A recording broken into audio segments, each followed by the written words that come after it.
Meu nome é Márcia Moana, sou médica gastroenterologista e nesse episódio do Moana Cast tenho o prazer de trazer um convidado especial, que é o Marx, psicólogo, para falar um pouco sobre a saúde do homem, além do azul. Estamos no mês de novembro. Novembro é destinado à saúde do homem, principalmente à próstata, mas também aos exames preventivos de uma forma geral. Mas a gente queria hoje deixar mais enfatizado a importância dessa saúde mental para os pacientes, principalmente do sexo masculino, que muitas vezes omitem esse cuidado, Marx. Fale um pouquinho sobre sua vivência, sobre sua área de atuação, e é um grande prazer tê-lo hoje aqui com a gente. Prazer é todo meu, doutor Mona. Eu fico muito feliz de estar sendo recebido aqui, né, pelo convite. E, de fato, assim, a gente tem um mês de importância quando fala do homem, onde a gente só remete ao novembro azul, mas a gente precisa ampliar o olhar, né, e lembrar que é o homem com a saúde integral. Sou psicólogo clínico, sou especialista em dependência química e também sou terapeuta cognitivo. E atendo com uma boa frequência o público masculino. Pois é, o meu ambulatório e consultório, 80% são mulheres. Como eu te falei, 20% são homens.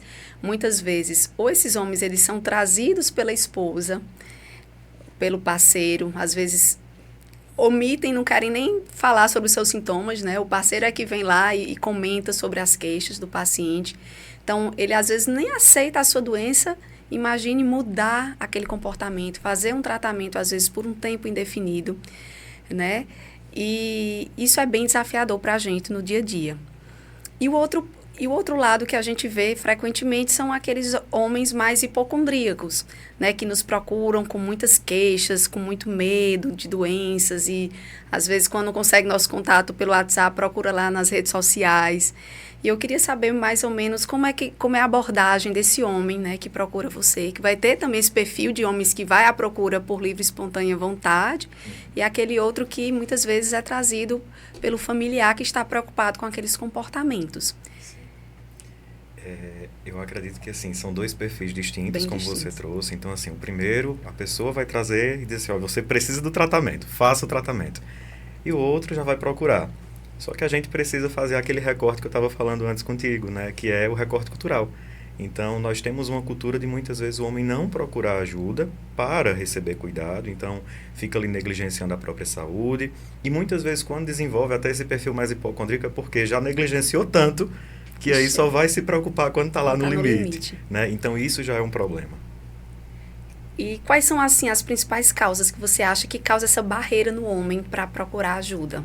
Você consegue identificar no dia a dia, assim, A primeira delas é a forma como a gente é ensinado. Eu me coloco no lugar, né, justamente porque sou homem também. Então, nós somos colocados no lugar de não sentir, né, de não expressar as próprias dificuldades. Então, se eu estou passando por uma situação difícil, não aguento, vou aguentar calado. É fraqueza se assumir que está sentindo alguma coisa. Precisa Exato. Precisa aguentar tudo. seguir do jeito que tiver. Exatamente. E não é dessa forma que funciona. E aí, quando chega no consultório, para conseguir desconstruir isso, é necessário muita paciência da nossa parte, né, e muito cuidado para que ele saiba receber esse cuidado. E a saúde intestinal, ela tem muita relação com a parte cerebral, né? O intestino é o segundo cérebro.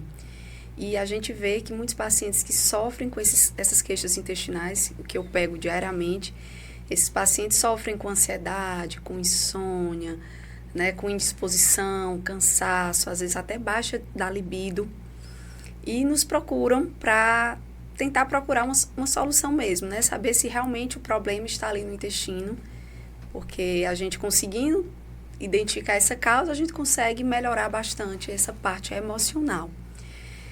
Não sei se no seu dia a dia você consegue ver essa relação mais próxima de queixas gastrointestinais com o quadro psicológico, ou foca sempre mais no fator mesmo psicológico? Pronto. Eu acho que Ou quando ver a dessa gente... forma holística? Isso. Eu acho que não tem como a gente fugir dessa forma holística, de olhar de forma integrada para o ser humano, para o paciente que chega. E quando a gente pensa aí no homem, tem algumas coisas que entram aí que a gente precisa focar, né? Você trouxe aí a questão da ansiedade, muitas vezes a pessoa regula muito, por exemplo, a própria emoção com comida. E aí come de uma forma muito inadequada, E aí começa a desenvolver algum quadro, né? Por exemplo, um quadro de obesidade que vai prejudicar completamente aí o organismo, porque inflama todo o organismo. Então, é muito comum, né, que isso ocorra, o paciente relate, olha, tenho muitas vezes ali dores de barriga quando eu fico com ansiedade, né? E aí fica sem entender por que isso acontece e acha que é apenas psicológico, quando na verdade está afetando todo o organismo. Né? E aí muitas vezes é onde surgem aí diversos quadros que não vão ter apenas complicação psicológica, mas uma complicação no organismo como um todo. E aí é onde entra o trabalho do gastro aí com toda a sua especificidade para lidar com isso de uma forma integrada. Né? Mas em geral os homens acabam olhando menos para isso, negligenciando com maior frequência e só procuram quando já está ali numa situação muito precária. Em último caso, Em né? último caso. A gente vê com frequência, realmente, pacientes com essas queixas intestinais. E o quadro psicológico, às vezes, eles nem querem relatar, né? Eu acho que por esse medo mesmo de, às vezes, não querer tomar medicação controlada. Sim. Porque muitas vezes a gente não sabe o que começou primeiro, né? A gente sabe que o intestino é o segundo cérebro, mas ele pode ser a causa ou a consequência. Uhum. Né? Pacientes que sofrem com transtornos de ansiedade generalizado, ele pode ter um intestino irritável, um colo irritável e ter muitas reações de diarreia, né? Principalmente quando se expõe a fatores emocionais mais fortes. Uhum. Mas, às vezes, assim, precisa até de um tratamento com um ansiolítico. Às vezes, a base do problema é tratar a ansiedade para controlar os sintomas intestinais. Sim. Ou vice-versa. Então, às vezes, é um desafio a gente identificar o que causou, né? Qual é a causa real do problema, mas é muito importante esse segmento multidisciplinar. Extremamente principalmente importante. Esses pacientes com essas doenças funcionais. Sim. Né? Não só os dependentes químicos, né? Às vezes quando vem com gordura no fígado, esteatose, paciente que é etilista e se recusa a parar a bebida alcoólica, isso. Mas talvez essas doenças funcionais como o colo irritável, né? Eu acho que é muito mais desafiador porque são doenças que não curam e que precisam desse segmento próximo, né, com a equipe multi. Não só com o nutricionista, mas com o psicólogo, psiquiatra. Exatamente. E aí quando a gente pensa, por exemplo, o teu trabalho aqui de informar as pessoas sobre saúde. Quando o paciente chega no consultório, a primeira coisa que a gente tem que saber é a seguinte: a gente vai informar ele sobre o que está acontecendo com a vida dele. Que eu sei que você faz isso com maestria também. Todos nós temos a responsabilidade de informar para o paciente. Olha, o que está acontecendo? Então, ele chega ali, ele vai meio que ser ensinado. Muito embora é ele que sabe da vida dele mais do que a gente. Não para pra... Né? Mas a grande questão é, nós temos ali um saber técnico. E aí é com esse saber técnico que a gente vai entrar. E muitas vezes, como você trouxe, o paciente está resistente. Né? Mas ele está resistente ao quê? A procurar ajuda? Ele está resistente a achar que vai ter que tomar uma medicação para o resto da vida dele? Mas será que ele já parou para entender que essa medicação é o que vai dar funcionalidade? E aí, muitas vezes, é nessa nuance que a gente acaba perdendo muito esse feeling com o paciente. Né? Que as pessoas acabam perdendo, a própria família. A família, às vezes, peca por ajudar porque não sabe como ajudar. E aí diz, você é um irresponsável, você não sabe cuidar da sua saúde. Quando, na verdade, o que faltou ali foi um jeitinho que a gente acaba tendo para conseguir abordar essas questões que são delicadas. Principalmente quando a gente está falando aí na saúde masculina, que acaba sendo muito mais, como eu disse antes, né, com relação à cultura, acaba sendo muito mais resistente, acaba sendo muito mais desconfiada em receber o cuidado. Porque acha que pode se virar, porque acha que é muito tranquilo. Não, isso aí vai passar. Né? Essa história do vai passar é o que gera um problema muito grande. Muitas vezes a gente precisa acompanhar esse paciente naquele segmento longitudinal. Isso. Consultas pontuais, principalmente quem atende planos de saúde, que eu sei que não é seu caso, ou SUS, que eu atendo SUS e atendo operadores de saúde. Então, às vezes, eu sou mais um profissional ali na assistência daquele paciente. Então, ele já, às vezes, vem cansado, porque já procurou vários especialistas, já tomou várias medicações, não teve uma resposta adequada. Sim. E a gente tem que sentir esse paciente, saber como é que é esse histórico dele, não só médico, antecedentes médicos, né, mas também a sua parte social, né, a sua função em casa, como a sua família reage, perfeito, de tudo. Eles muitas vezes estão ali bem sobrecarregados, né? Então, hoje em dia, eles não param nem para tomar um medicamento, não param nem para conseguir uma consulta. Aí chega já praticamente em burnout. Isso. Eu acho que o burnout hoje é a palavra mais famosa na psicologia e na psiquiatria. Sim. E eu queria ouvir um pouquinho de você sobre essa parte, né, do excesso de trabalho que tem impactado diretamente a qualidade de vida dos nossos pacientes. Sim. Quando a gente pensa aí no burnout, no que é que ele traz de prejuízo, a gente está falando primeiro que o burnout, quando a gente vai para olhar ali a nuance direitinho, né, é uma carga de estresse muito grande que o organismo está sofrendo, e aí fica meio que eu não sei o que é que eu vou fazer, então o que é que eu faço? Eu colapso. E aí quando eu colapso, nesse momento que eu estou colapsando, eu não sei como é que as coisas eram feitas antes, mas eu sei que eu não posso parar, e aí fica sem saber como é que age, sem saber pedir ajuda, e nessa história o organismo vai adoecendo cada vez mais, né? E aí, por exemplo, você trouxe as pessoas não param, é a palavra talvez mais falada, e é uma tristeza que fique dessa forma, porque querendo ou não, todos nós trabalhamos muito, todas as pessoas hoje em dia são cheias de tarefas, as pessoas na verdade são multitarefas, e muitas vezes a gente só vai se dar conta disso lá na frente. É aquilo que se fala tanto em saúde, né? A gente acaba negligenciando um ponto aqui, outro ali, a conta só vai chegar lá na frente. E é quando essa conta chega que a gente vê que precisa ter procurado um cuidado anteriormente, mas todo tempo é tempo de receber cuidado.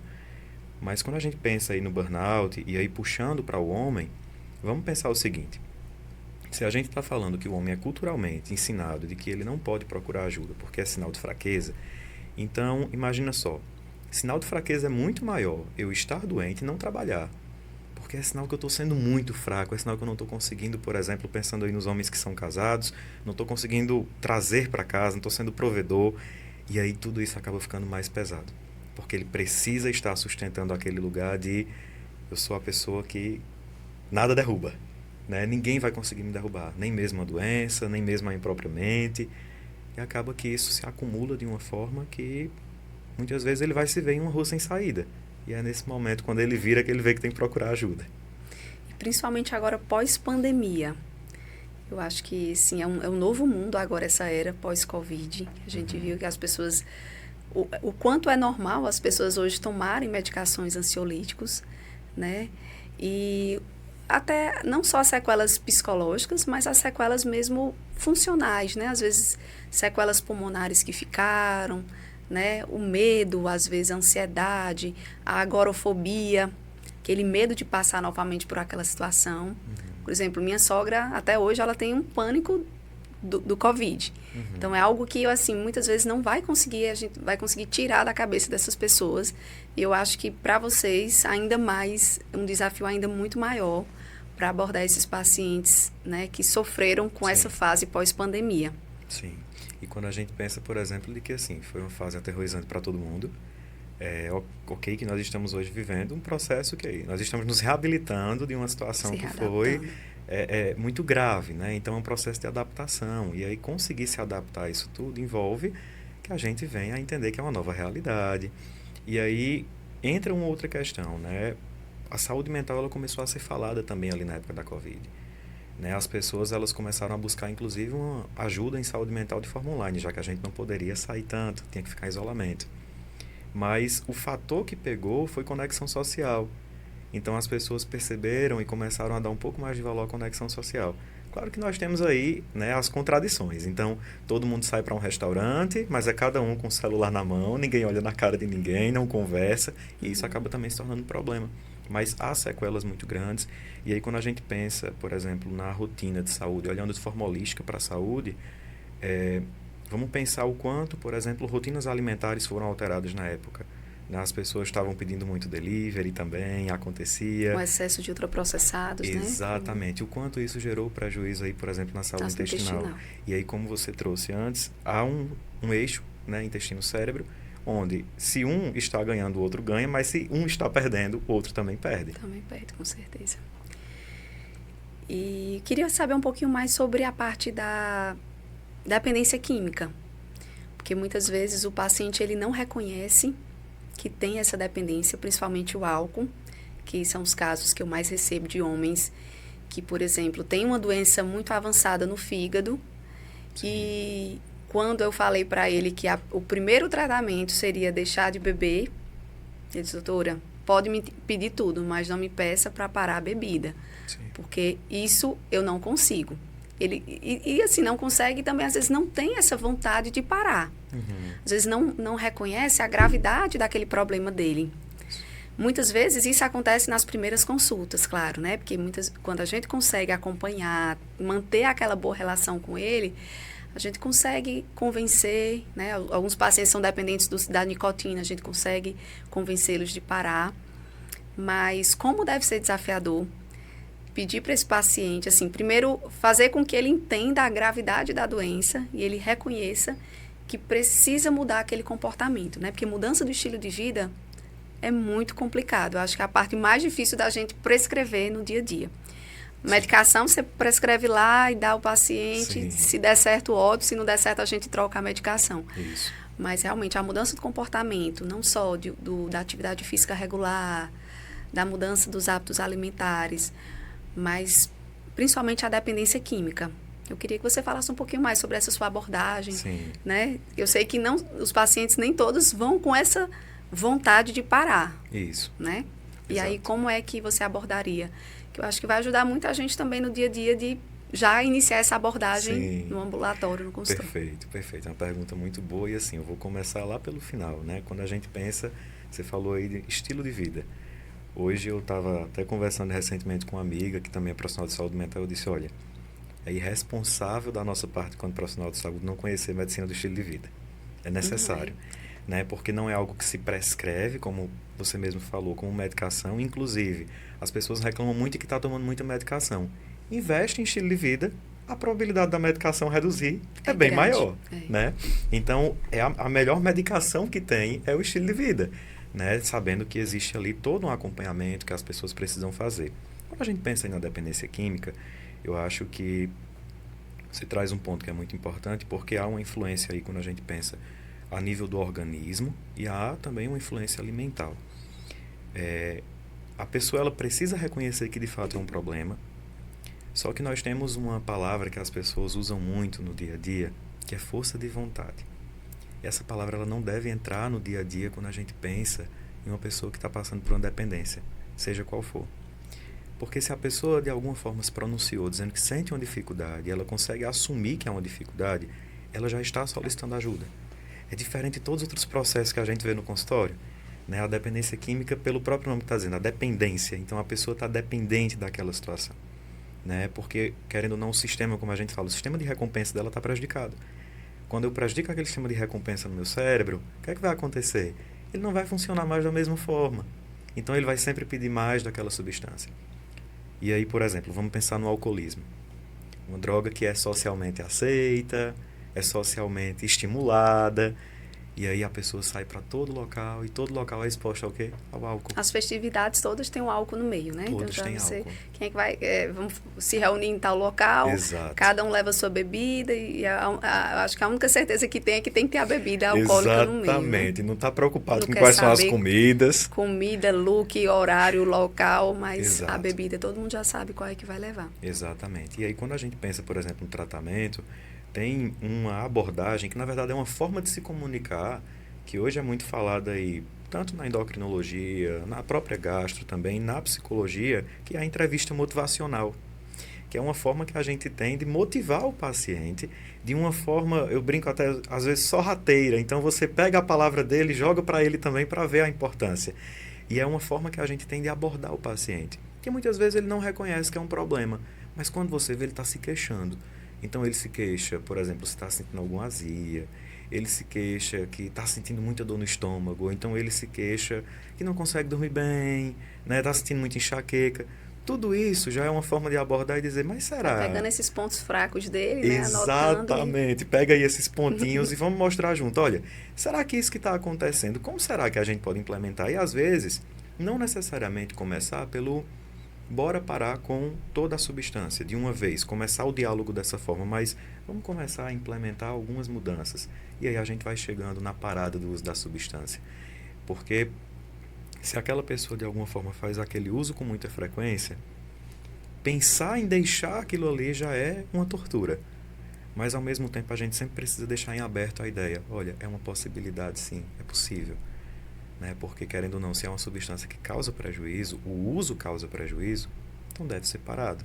Mas tem que ser parado, e a nossa abordagem é essa. Como você falou, você vai acompanhando, vai conversando, tempo, né? precisa desse relação. tempo, porque é construção, né? No fim das contas, o que a gente constrói com o paciente é relação, é vínculo. E aí, quando a gente vincula, o paciente vê que ele está ali... Você consegue ter o paciente na mão e Isso, convencê-lo. perfeito. Não, ele não está ali, ele entende que você não está ali querendo mudar ele de uma vez. Não, está querendo ajudar, né? E aí ele começa a entender que esse processo de ajuda vai levar ele à mudança. E esse acompanhamento parenteral, vocês fazem de... Porque, às vezes, é o contexto familiar, né? Às vezes tem uma família disfuncional, Isso. né? E aquela dependência química está muitas vezes relacionada à família disfuncional, ao momento realmente de fuga. Sim. Então, às vezes, ele é só vítima do processo, né? Aquele dependente. Sim. Então, como seria essa abordagem também familiar? Sim. Vocês têm algum segmento para isso? Ou Sim. indica alguma equipe que faz esse acompanhamento? Quando a gente pensa no tratamento de dependência química, a gente fala toda a vida que é paciente e família. Né? Paciente, família ou a rede de apoio que ele tenha. Porque ele vai precisar de ajuda. E não só... A gente pode pensar aqui, por exemplo, na realidade de consultório também sua. Quando chega a família dizendo assim, olha, ele precisa de ajuda. Olha, tu vai me ajudar a ajudar ele também. Como é que a gente vai fazer isso? Olha, ele tem que comer menos tal coisa. Não dá para ele continuar com esse consumo. Né? Bora começar a organizar. Tá consumindo refrigerante todo dia?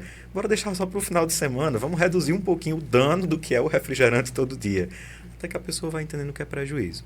Quando a gente pensa na realidade da dependência química ou qualquer outro transtorno mental que seja de gravidade, né? Quando nós pensamos em transtornos mentais graves e persistentes, nós precisamos de um acompanhamento amplo, onde a família seja psicoeducada sobre o que é, porque muitas vezes diz assim, não, é porque ele não quer nada com a vida, falta de vontade. Falta de vontade, Quando, na verdade, é tanta dificuldade envolvida que falta força para conseguir essa força todinha que as pessoas querem. Exatamente. Né? Então, quando a gente pensa, por exemplo, já que o assunto é falar saúde do homem, imagina só, que já é resistente naturalmente pela cultura em que é criado, e aí desenvolve um processo de dependência. E aí já começa a ficar relutante, né, em receber essa ajuda. Então, olha que desafio é. Né? Então, a família tem que ser educada. Geralmente, o tratamento, a gente se encontra com a família 2 vezes no mês e vai realizando, né, o processo de tratamento com entrevista motivacional, terapia cognitiva e outros processos como psicologia positiva, terapia de aceitação e compromisso e prevenção de recaída, que é para que a pessoa não volte para aquele estado inicial que ele estava. É tipo realmente um segmento, um programa de acompanhamento? Isso. Que você... Seria mais ou menos esse programa. Que hoje eu e a Monique, nutricionista, a gente faz esse programa de acompanhamento, visto essa dificuldade dos pacientes não conseguirem estar junto, da gente entender realmente o processo, da gente ter uma autoridade a mais e guiar, levar o paciente realmente para um direcionamento, porque eles estão lá perdidos. Então, às vezes, até marcação de consultas com outros especialistas, eu faço essa intermediação, exames para agilizar, por exemplo, às vezes precisa de uma colonoscopia. Ah, doutora, pelo plano só tem daqui para 3, 4 meses. Aí a gente tenta intermediar. Então, acho que esse programa de acompanhamento próximo tem feito uma grande diferença. Acho que fica parecido também com o seu acompanhamento, junto com o psiquiatra, que é o que vai prescrever também. Exatamente. E aí, por exemplo, quando a gente pensa na dependência, não só o psiquiatra, mas a gente pensa em outra rede de profissional que está junto, né? Então, diversas dependências. Às vezes tem que pensar no pneumo, às vezes pensa também no gastro, sequelas, né? Porque se a gente pensa que a substância que está sendo ingerida, necessariamente o intestino está sendo influenciado nessa situação, né? Endócrino. Então, todas as especialidades ali, elas acabam entrando quando a gente pensa em uma saúde que é integral. Mas, de fato, prioridade, né? Psicologia e psiquiatria, quando pensa em dependência, mas aí nós precisamos olhar que existem outras situações que vão sendo influenciadas. Né? Nós pensamos em pacientes que enfrentam alcoolismo. Necessariamente, por exemplo, o intestino dele está afetado, muito afetado. Então, precisa ser olhado também. Então, tem esse acompanhamento, é um programa. A gente pensa que é um protocolo, mas quando a gente pensa em protocolo, todo mundo acha que é algo muito... O nome protocolo às vezes fechadinho, assusta, né? Só que não. A ideia é muito mais um acompanhamento amplo. Então, a gente não olha apenas para o paciente, mas olha para Como é que ele faz a gestão dos prazeres dele? Então, por exemplo, será que ele consegue, no final de semana, ter um momento de lazer com a família? Quando a gente pensa, por exemplo, no burnout aí, né, as pessoas estão direto trabalhando. Será que no domingo tu consegue tirar um tempinho e ficar com a tua família? Não é aquela consulta automatizada Não, e, né? de forma Realmente alguma. é uma consulta bem individualizada que você Isso. consegue entender todo aquele contexto. Às vezes conhecer o paciente ali na palma da sua mão. Isso. Às vezes termina tomando decisões ali. A família vem lhe consultar para ajudar em algumas decisões. Eu acho que isso vale muito a pena quando tem esse bom relacionamento. Sim, né? Principalmente perfeito. o psicólogo faz uma grande diferença. Essa semana eu lembro que eu tive 2 casos, pacientes que têm distúrbios psiquiátricos graves, um inclusive com o uso da sertralina, que foi uma medicação prescrita por um médico que nem era da área, que a gente vê frequentemente outros médicos, né, prescrevendo, às vezes, antidepressivos, porque se tem um problema intestinal, que a gente nota que tem já uma parte funcional, a gente até costuma prescrever. Mas aí essa paciente, pela primeira vez, eu ouvi falar sobre a ideação suicida. A doutora, com poucas doses da medicação, poucos dias, eu queria me dava vontade de pular a janela e me suicidar. Então, assim, eu fiquei em pânico, porque eu, inclusive, eu já prescrevi essa medicação algumas vezes para os pacientes que têm um colo irritável, com padrão de constipação. E aí, assim, eu acho que vocês veem muitos para-efeitos de medicamentos, né? Porque isso pode ser, às vezes, é uma pedra de 2 lados, né? Ali, você pode piorar uma situação pré-existente. Sim. Ou melhorar. Então, muitas vezes você não sabe a reação que o paciente vai ter. Então, quando o psiquiatra prescreve, ele tem que ficar lá, pede para o psicólogo estar um pouco mais próximo, Isso. de ver as reações, os familiares Exato. ficarem mais atentos, né, com os comportamentos, principalmente quem já tem um histórico de ação suicida. Exatamente. E assim, quando a gente pensa que a medicação por si só ela não vai ter como necessariamente fazer com que desencadeie uma crise como essa, mas se a gente pensa que a medicação ela não foi implementada de forma estratégica, pensando na saúde do paciente, aí abre diversas possibilidades ali de prejuízo na vida dele. E a importância desse acompanhamento quando o médico passa algumas medicações, a gente já olha, já conhece um pouco aquelas medicações, vai conversar, olha, a necessidade do paciente é tal, então a gente vai conversar e vai querer entender. Entra naquela questão que a gente tinha falado no início, é uma saúde integral. Até mesmo se a gente pensa, por exemplo, que o paciente chegou lá com medicações voltadas ali para hipertensão e coisas do tipo. Eu vou entender que aquele paciente, por exemplo, é importante eu reforçar com ele que estilo de vida é importante para ele. Então, olhar de forma ampla isso, até mesmo para que a gente saiba como intervir. Mas é sempre estar junto do paciente, independente do contexto, independente do transtorno mental, quer seja um transtorno mental mais grave, um transtorno mental que é mais comum aí, como a ansiedade, como a depressão, mas sabendo que todos eles são complexos. Marcos, eu acho que a gente precisa se colocar no lugar do paciente, Sim. né? Que eu acho que fica mais fácil a gente até abordar melhor, ou pensar que poderia ser um parente seu ali naquela situação. Eu acho que essa empatia é muito importante para a gente ter um sucesso, né, no nosso tratamento, não perder muito esse profissionalismo, que a gente às vezes fica muito, o coração mais durão, fica muito cara crachá, que a gente perde um pouco, né, a sensibilidade, às vezes pela demanda. Então, eu acho que assim, a gente sempre parar mesmo, se colocar no lugar do doente, ser mais empático, né, que eu acho que isso faz toda a diferença no sucesso.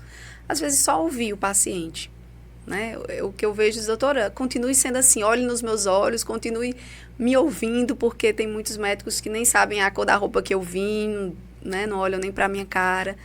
Então, aquele olhar mais empático, aquela atenção, você escutar e realmente acreditar que aquelas queixas existem. Isso. Porque muitos pacientes chegam pra gente e dizem, doutora, disse que a cor da minha cabeça que não existe não, eu sinto o meu sangue correndo aqui na cabeça. Aí quando eu fui estudar, eu realmente tenho um tipo de enxaqueca que o paciente tem essa sensação. E às vezes a ignorância do médico, eu não queria, né, perder muito tempo ali na consulta, falou que era coisa da cabeça dela. Então, saber que não é coisa da cabeça, que realmente sente aquilo, precisa de um acolhimento, é fundamental. E assim, eu sou muito fã de quem escolhe essa profissão, né, seja a psicologia, a psiquiatria, porque realmente penetra ali nos nossos pensamentos, consome a nossa alma, é algo muito mais intenso. Sim. Né? Que esses transtornos psicológicos são muito mais, eu acho que demanda muito mais da gente, né? Psicologicamente, para abordagem. Demanda, e a gente precisa sempre ter esse cuidado. Eu acredito que você trouxe uma palavra que é muito importante aí, que é a empatia. E, além disso, escutar o paciente que está ali na frente. Né? Então, por exemplo, eu já escutei que essa sensação que eu tenho de irritação no meu estômago é somente uma ansiedade, é só eu ficar calmo que vai passar. Tá, mas mesmo assim, vai lá, procura, que pode ser que seja alguma coisa, e é importante ter um acompanhamento. Então, assim, tudo está interligado. E aí, quando a gente pensa, por exemplo, que o paciente ele quer ser escutado, então imagina, ouvir de um paciente, doutora, muito obrigado, né? Você escuta a gente, você olha nos nossos olhos. Isso diz de uma coisa que está faltando muito, então, em sociedade, né? Que os profissionais olhem nos olhos dos pacientes, que os profissionais sejam responsáveis a nível de afeto com os pacientes, né? Porque a gente nunca trata a doença. A gente trata a doença e a pessoa, né? A doença que está na pessoa, né? Então, não é algo que a gente vai dividir. Não, vou passar um medicamento aqui, para tal doença. Estou passando medicamento para uma pessoa, né? Eu estou fazendo uma intervenção de tratamento, não é para um transtorno psicológico, é para uma pessoa. É para ser o fulano que tem, além desse transtorno, as doenças são iguais, isso, mas os pacientes são diferentes, né? Perfeito, exatamente isso. Diferente. Exatamente isso. E o paciente que quer parar a medicação? Frequentemente o paciente diz, não, doutor, essa medicação diminui às vezes minha libido, eu não quero tomar por muito tempo, mas o médico que prescreveu não fui eu, então eu não tenho aquela autonomia de parar. Sim. E eu acho que você também seria o psiquiatra mesmo que vai tomar essa decisão do momento ideal? Isso. Ou você junto com ele já identifica se esse paciente já está apto a tentar um desmame?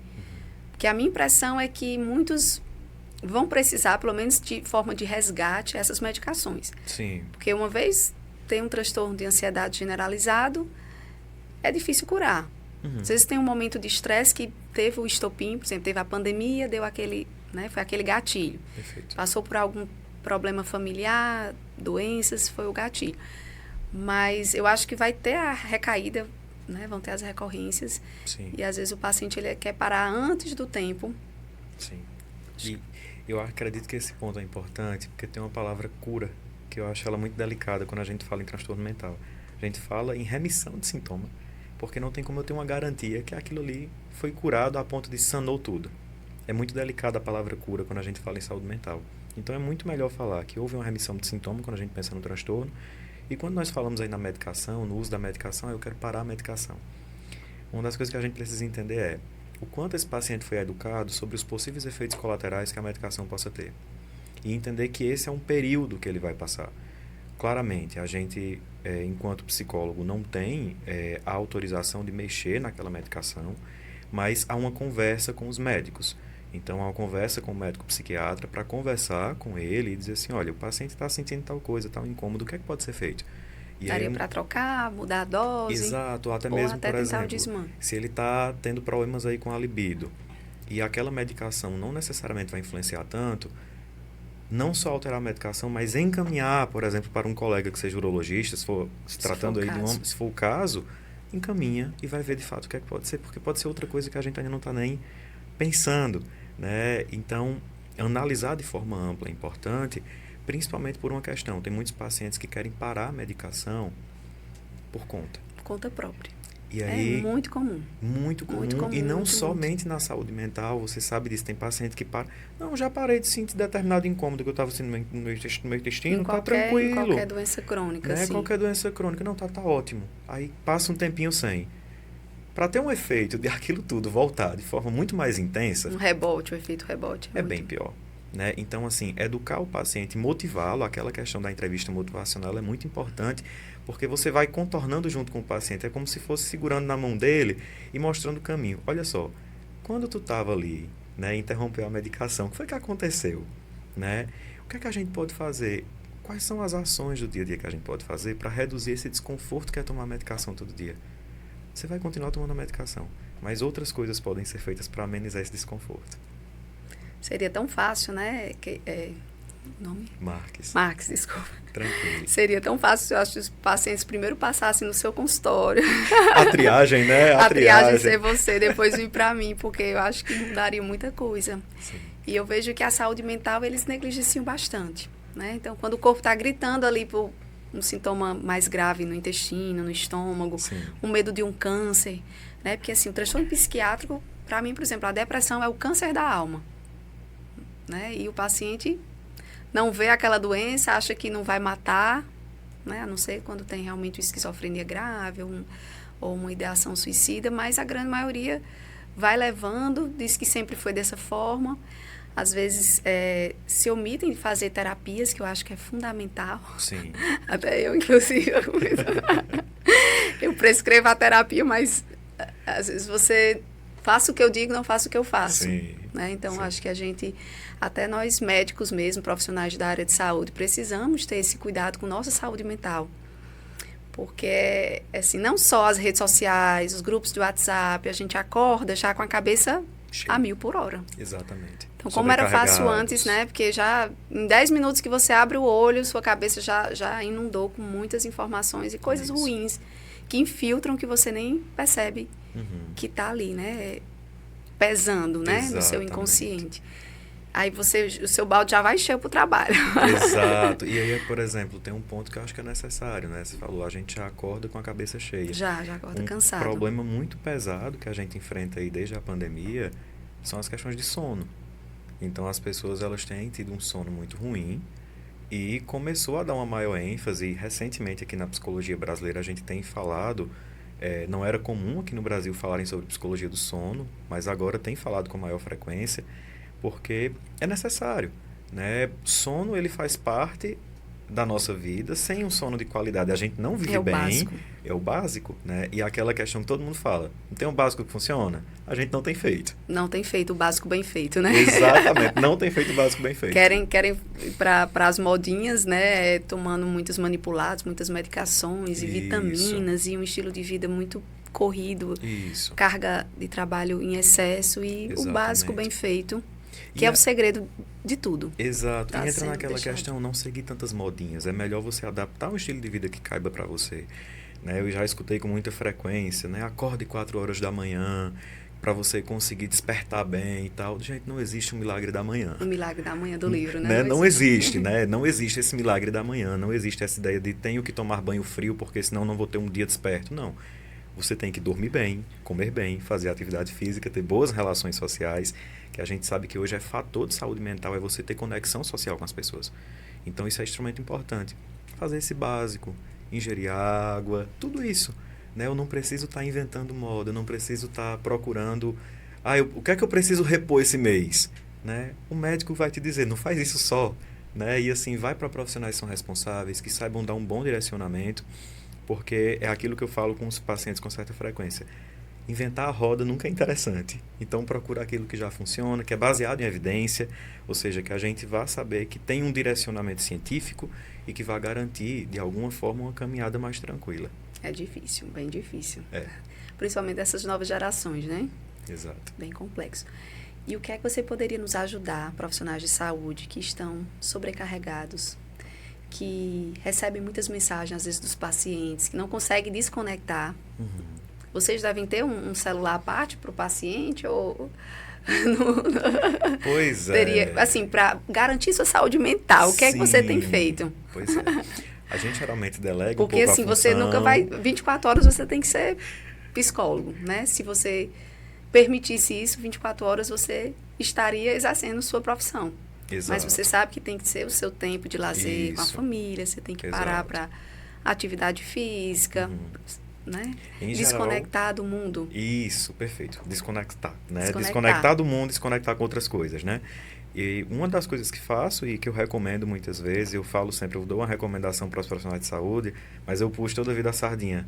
Colegas médicos, Que são... bora aprender a descansar, né? Porque, assim, acaba tendo uma rotina muito frenética e essa rotina frenética gera muito prejuízo para a saúde mental, né? Então, por exemplo, eu já acordo pensando que amanhã eu tenho tantos pacientes para atender de 9 da manhã até tantas horas da tarde, às vezes noite. Então, assim, ok, vamos pensar sempre naquilo que vocês falam para os pacientes. A longo prazo, o que é que isso vai dar de presente para vocês?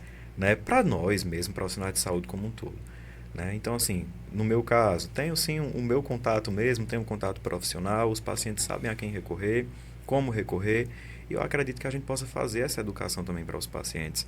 Né? É necessário que a gente eduque os pacientes, que a gente também se eduque, né? Porque muitas vezes a gente ensina muito para as pessoas, respeite seus limites, né? Reconheça que você pode estar cansado. Aí eu gosto de joga para ti a pergunta, né? Você reconhece seus limites, você reconhece que está cansado. Desacelerar. Exatamente. O celular, ele é muito bom, mas ele é, em alguns momentos, um inimigozinho. Né? Então, eu já vi muitas vezes algumas pessoas dizendo assim, o celular estava aqui. Estava conversando com alguém, eu peguei o celular umas 4 vezes, de forma muito automática. Abri o Instagram, fechei, abri o WhatsApp, abri o Telegram, Facebook e voltei. A pessoa, quando para ver, ela não está fazendo nada com o celular. Ela não estava olhando nada. Ela postou uma história, ela estava querendo ver o tempo inteiro quantas visualizações tinha, se já tinha curtida. E aí, no fim das contas... Foi um tempo que não rendeu, né? Não rendeu, e aí passou uma noite. Né? Passou uma noite que você saiu com a família e todo mundo estava no celular. E aí, como é que a vida tá acontecendo? Então, eu acredito que quando a gente precisa pensar em momentos de lazer, vamos pensar no momento de lazer para ter o lazer mesmo. Né? Se reunir com a família, se reunir com amigos, deixar o celular um pouco de lado. E ter momentos de lazer que não envolvam, por exemplo, estar falando sempre da própria profissão. Claro que é inevitável. Né? As pessoas sempre vão perguntar algo pra gente. Né? Então, eu imagino que já lhe perguntaram muitas vezes, olha, tô comendo essas besteirinhas aqui, mas é só por hoje, viu? Não vai inflamar nada, não vai dar nenhum problema. Tá ok, mas assim, né? Aí a gente começa a falar de vários assuntos da profissão. Mas foi algo esporádico. Mas não toda a vida com aquele pesar de falar de trabalho, rotina. Então, a gente precisa muitas vezes dar essa pausa, porque a rotina muitas vezes ela pode nos engolir. E tem que ter cuidado. Eu acho que a gente tem que ter não só o limite, mas não se deixar levar pelo sofrimento do outro. Porque tem muitos médicos profissionais de saúde que se deixam, que se abalam muito com intensidade. E isso impacta na sua qualidade de vida. Então, o seu trabalho não pode impactar o seu bem-estar, né? A sua saúde. Saber separar, né? Saber separar. Eu vejo muitos pacientes que trabalham viajando, passam às vezes 15 dias fora de casa, não tem rotina para nada, não sabem nem onde vão parar para fazer uma refeição, um almoço.